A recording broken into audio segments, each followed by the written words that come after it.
for quite a while, unless it's something, like I said, in an FPSO where it's adverse weather and it's created the issue. Typically in a fixed asset, it would be a planned, fully planned, risk-assessed task that would be performed in terms of the wet welding for a repair. Got it. Okay. I guess in terms of using third-party diving companies on, I guess, first on mobile, but also on the fixed rigs, what are the other types of, activities are they being brought in to do? I guess we also mentioned the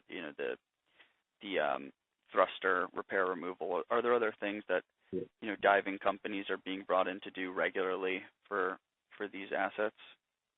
In terms of mobile assets? Yeah, I guess either mobile or...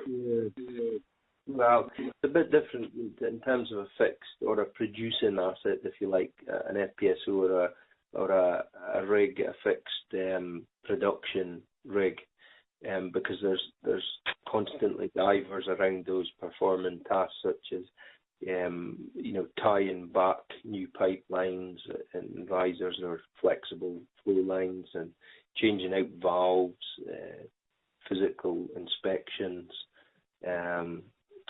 functioning valves on what we call the Christmas tree, the cluster valves that controls the flow of the well if it's subsea.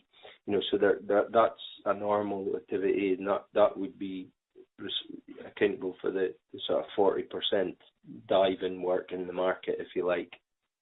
But in terms of the mobile assets which are going out to actually put divers in to work on infrastructure and such like, there's very little beyond visual checks for divers or if a fishing net got stuck in a thruster and that sort of scenario, would be a typical dive requirement, if you like, for a mobile asset. Got it. Okay, let me go through my questions and see what else we've got here. I guess a question, more specifically related to oil and gas. With regards to, maybe the fracking technology, has that shifted some production away from offshore? Have you felt that? Land-based fracking? Yeah. You're talking about, yeah. Shifted from here in the UK here or Europe, and indeed very little impact, I would say, at the moment. It's still, as it has been, I guess, in the US, slightly frowned upon by conservationists and local residents and councils, communities and so forth. I believe that you're starting up again in the US in certain areas, but it's not that prominent, not enough to take away from the offshore production here at this stage, okay. I would say, in my opinion.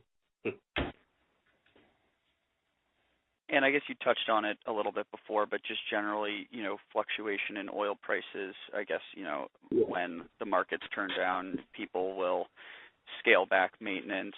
They'll, maybe cold stack. They'll do those types of things. And you mentioned that you've, in your experience, how many downturns have you seen? Four? This is the fourth one that I've been involved in, yeah. In how many years? 25 years. Okay. And you said that this latest downturn lasted a couple of years? Yes. Yeah, it's probably nearly 3 now, but we've hit bottom and we're on a very slow uptake again, I suppose. So, but yeah, it's probably near 3 years. It's been longer. It seems to be longer this time, and also the recovery has been longer and taken longer. Before, traditionally, we would have seen the